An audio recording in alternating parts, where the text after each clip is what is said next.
Stephen Spender, A Nice Bloody Fool.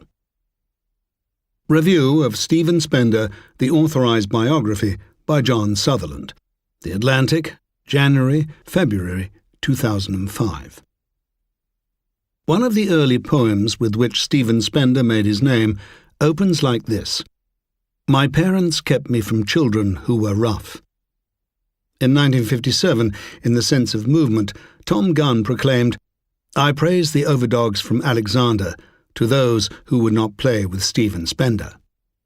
Not long afterwards, two distinguished Englishmen of letters decided that Stephen had earned his very own limerick and wrote, "Then up spake the bold Stephen Spender, you may think my conscience is tender. You might think my heart was my sensitive part, but you should see my poor old pudenda." In a long life, Spender never quite succeeded in overcoming the widespread impression, which he may have privately shared, that there was something vaguely preposterous about him. His official biographer, John Sutherland, perhaps unwittingly and certainly unwillingly, provides armfuls of ammunition for this view. He does not cite either of the cracks I have just mentioned, but he does give the passage below taken from Spender's memoir World Within World. In 1930, T.S. Eliot had decided to publish 4 of the young man's poems in the Criterion, and furthermore invited him to lunch. At our first luncheon, he asked me what I wanted to do. I said, "Be a poet." "I can understand you wanting to write poems, but I don't quite know what you mean by being a poet," he objected. I think this is quite funny on its own, but additionally so because it inverts what ought to be the proper Jamesian scenario, the stuffy English don admonishing the brash young American student. Be that as it may, Stephen Spender was to pass a great deal more of his life being a poet than he ever did writing poetry. The thought lay about him in his infancy, which was marked by an awful father, a frightful elder brother, and a hideous torment of a boarding school education, so far on track for English writing. At the age of 9, he went to the Lake District on a family holiday and was exposed to the simple ballad poems of Wordsworth, which, as he further phrased it, dropped into my mind like cool pebbles, so shining and so pure, and they brought with them the atmosphere of rain and sunsets and a sense of the sacred cloaked vocation of the poet. He was already, in other words, what Byron witheringly called a laker. An early school poem sustains the same note of moist wonderment about the weather, yearning for the spring in Devonshire, but opening, "The rain drops from the mist endless and slow, the trees are bare and black." This culminates in the line, "Oh God, would I were there." Sutherland misses a trick, I think, in failing to point out the obvious debt to Rupert Brooke and his Grantchester, inspiration of drooping and sensitive versifiers of that time and since. 10 years later, Geoffrey Grigson was dryly to say, in reviewing Spender's book The Destructive Element, "Stephen Spender is the Rupert Brooke of the Depression." Indeed, it was above all the sense of an epoch and of a decade that allowed Spender to get away with being a poet. Crucial to this image were his friendships from Oxford days with W.H. Auden, Louis MacNeice, Christopher Isherwood and Cecil Day Lewis. This cabal provoked Roy Campbell's joke about the MacSpawnday School, a joke that was a source of embarrassment and rage, given Campbell's open sympathy for fascism, while simultaneously furnishing a near guarantee of immortality. Among this book's assembly of sometimes very striking unpublished photographs is a shot of Spender, Auden and Isherwood on the beach at Fire Island in 1947. Spender stands commandingly erect in the centre, with his arms round the shoulders of his 2 much shorter comrades. There would be no doubt in the mind of the untutored as to which of them was the senior. The photo is presumably from Spender's private trove. And yet, as Sutherland shows very skilfully, it was Auden who was the literary boss from the beginning, and Isherwood, sometimes with Auden and sometimes without, who was the sexually tougher and more resourceful one. Auden demonstrated his mastery from the very first, demanding to know of Spender how often he wrote poetry. Without reflecting, I replied that I wrote about 4 poems a day. He was astonished and exclaimed, "What energy!" I asked him how often he wrote a poem. He replied, "I write about 1 in 3 weeks. After this, I started writing only one poem in 3 weeks. So silly. Up until then, of course, Spender had been so impressed at attending the same Oxford college as Shelley that he had felt compelled to adopt yet another poetic pose, that of the agonised and alienated young dreamer. Anyone who has seen Cabaret can read several of the succeeding chapters at speed. The three men pursued boys of various sorts and conditions, usually proletarian, all over Berlin and over much of Germany and Austria as well. Auden ended up with a painful rectal fissure, which led him to write his wince-makingly titled Letter to a Wound. They seem to have done most of it on borrowed money or on tiny publishing advances. Orwell's vicious remark about the Nancy poets who spent on sodomy what they had gained by sponging was barely a match for the amazing narcissism revealed in these pages. However, and as Orwell was later to ruefully admit, there was a core of principle involved.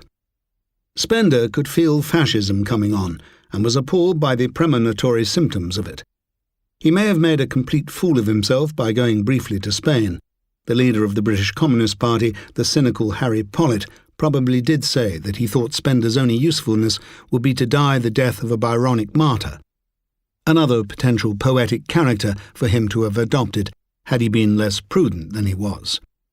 Spender may have written a fatuous book titled Forward from Liberalism, which among other things defended Stalin's show trials, but beneath all this play-acting and conceit and gullibility was a pith of seriousness.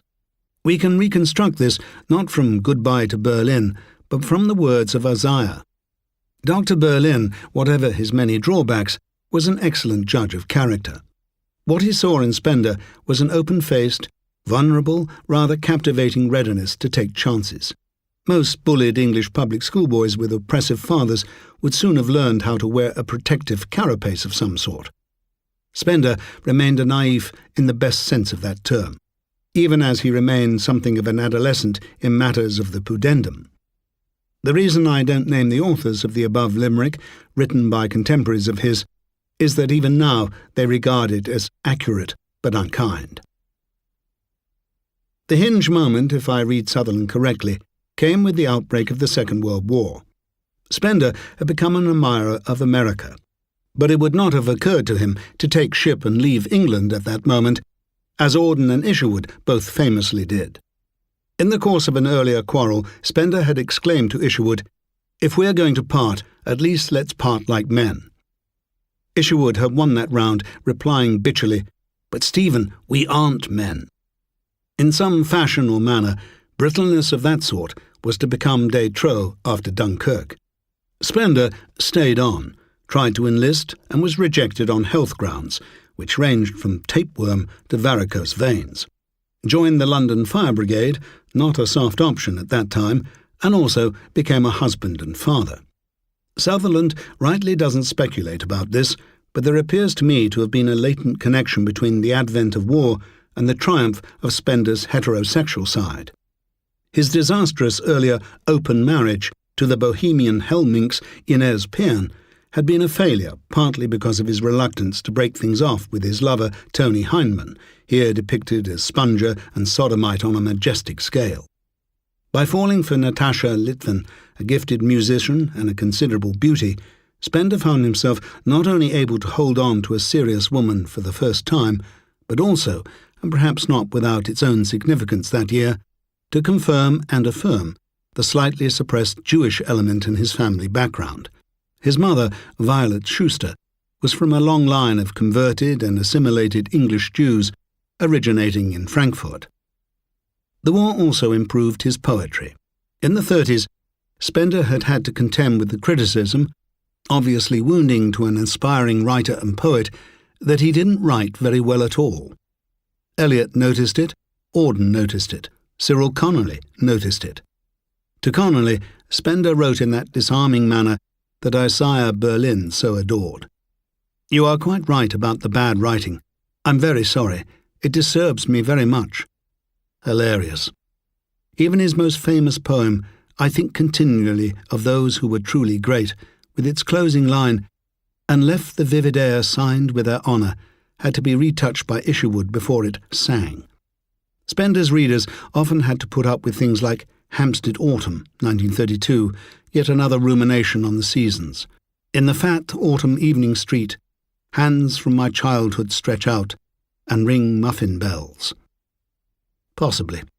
But in 1943 he published Exercises, Explorations, the third exercise of which read, "Since we are what we are, what shall we be but what we are? We are. We have 6 feet and 70 years to see the light, and then release it for the grave. We are not worlds, no, nor infinity. We have no claims on stone, except to prove in the invention of the city our hearts, our intellect, our love." This is very fine, and Sutherland is not stretching too far in comparing it, with its mortuary sonorousness, to Donne's Holy Sonnets. Spender was more than 6 feet tall, and lived on to be well over 70. He easily outlived all his more famous contemporaries, and became in a sense their living witness as well as their official obituarist. I heard him give a rather beautiful address at Auden's Memorial in Oxford in the fall of 1973. His long spare frame and his nimbus of white hair had by then become familiar at dozens of international conferences and seminars. Sutherland speaks of him as a pioneer version of what we now call the public intellectual.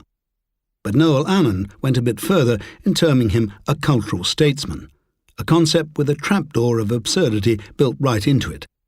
This trapdoor was soon to fall open with a dismaying bang. Having stayed in wartime England while keeping lines open to America, Spender was ideally positioned after 1945 to become a figure in the Anglo-US special relationship, and in one of its aspects, the cultural Cold War. The flagship symbol of both was the magazine Encounter, published in London but financed from across the Atlantic. Spender was a distinguished member of the team of anti-communist liberals, Isaiah Berlin, Richard Wollheim, and not-so-liberals Irving Kristol, Melvin Lasky, who characterized the magazine. His wife Natasha came up with the name. Square miles of print have now been devoted to the scandal that occurred in the late 1960s, when Conor Cruise O'Brien flatly accused Encounter of being a self, or at least semi-conscious, organ of the Central Intelligence Agency. That it had long been receiving a thick-envelope CIA subvention was quickly established. But who among the editors had known all along? Lasky certainly had, and Berlin, in my opinion, equally certainly. Spender staked and nearly lost his reputation on the stubborn assertion that he had absolutely no idea. It will be quickly seen that he was making it certain that he would look a fool. The English subdivide this title into categories, starting with plain fool, moving through damn fool to bloody fool, and ending with fucking fool, for which one has to be sinister as well as silly. By throwing wine over William Empson for even suggesting anything covert about Encounter's finances, Spender qualified as at least a bloody fool, but a nice kind of fool for all that, the sort who could write, as he had in Germany many years before. On the whole, though, I've decided that the best thing is to stick through thick and thin to the best one can find in one's fellow creatures, even though one is humiliated by having one's weakness and lack of pride exposed by one's dependence on them. In the end, after dodging much collapsing scenery at Encounter, Spender announced that one was frightfully hurt to find that one's colleagues had been deceiving one. I don't doubt that this was largely genuine, but Sutherland provides a detail that was hitherto unknown to me. It seems that Spender had been unable to recruit the support of T.S. Eliot for the enterprise. The conservative sage of Faber had from the first been chronically suspicious of the American auspices of the magazine. Well then, how could Spender really maintain that the thought had never even occurred to him? He managed, with that providence that sometimes protects the terminally innocent, to escape into a third act of his life. This period might be described as backward to liberalism. There was always a threat of the farcical or the undignified in the interest Spender took in the young. But Sutherland makes a convincing case that he was kept young, in a sense, by the growth of his gifted children, Matthew and Lizzie. Thus, his book about the events of 1968, with the potentially embarrassing title Year of the Young Rebels, did not go over the abyss into a glassy admiration of student revolt, and he became one of the first to see the moral importance of the dissident movement in the Soviet Union, with its synthesis of literary and ideological opposition. Having been an early defender of Boris Pasternak, he became an equally early patron of the exiled Joseph Brodsky and a vigorous organizer of petitions and support groups. This sympathy took institutional shape in the 1970s with the imaginative inauguration of the magazine Index on Censorship. Devoted to the battle against repressive governments on all continents, this journal was and remains highly worthwhile. So, over the long term, Spender had had a part in launching Horizon, which, for all Cyril Connolly's idiosyncrasies, was indispensable to keeping alive a literary pulse in England during the war. Despite being despised by the true editor of Encounter, and being kept on only as a useful idiot by the surreptitious moneymen, he ran a more than respectable back half of books pages for the magazine. This is not altogether a shabby record. Attempts were made to smirch it all the same. Spender rather trustingly indulged a young opportunist named Hugh David, who then produced a scabrous biography titled Spender, A Portrait with Background. This gave infinite pain, both in its numerous falsifications and in its pitiless exposure of the old boy's days as a gay boy. The same trope was exploited without scruple by the forgettable American gay writer David Levitt, who in 1993 extruded a novel called While England Sleeps, and simply annexed some passages of World Within World in order to do so. Yet none of this seems to have prevented Spender from continuing to form friendships with writers younger than himself, of the generation of Peter Ackroyd and James Fenton, two rather acute choices. If his lifelong vice was that he could not stop himself from RSVPing to any old card of invitation, it can still be said of Spender that he continued to take the cheery chance of new encounters. It may be that Sutherland felt a need to compensate for previous injustices in the writing of this biography, but one sometimes has the sense that his dutifulness became a chore to him. The word idyllic is employed so many times, even for scenes of relatively ordinary satisfaction at the seaside or in the countryside, that after a while I stopped circling it. Nothing excuses the use of prevaricate for procrastinate, or refute for repudiate. And Spender may well have been discharged from the fire brigade on June the 13th, 1944, but it is an abuse of a crucial word to say, ironically, it was the same day that the first of the V-1 buzz bombs fell on London. That barely rises to the level of coincidence. An author has furthermore become far too close to his subject if he can write, this time unironically, and of a domestic row in the ski resort of Gstaad, that the upheaval dwarfed the Suez Crisis. Still, by the time of his much-mourned death in 1995, which occurred just after his unprecedented last-minute decision to decline a social invitation from the Holroyd-Drabble household, Spender had managed to outlive the sorts of taunts and nicknames, Stainless Splendor, Stephen Savage, that his parents had feared when they first forbade him, pointlessly as it was to turn out, the company of rough boys.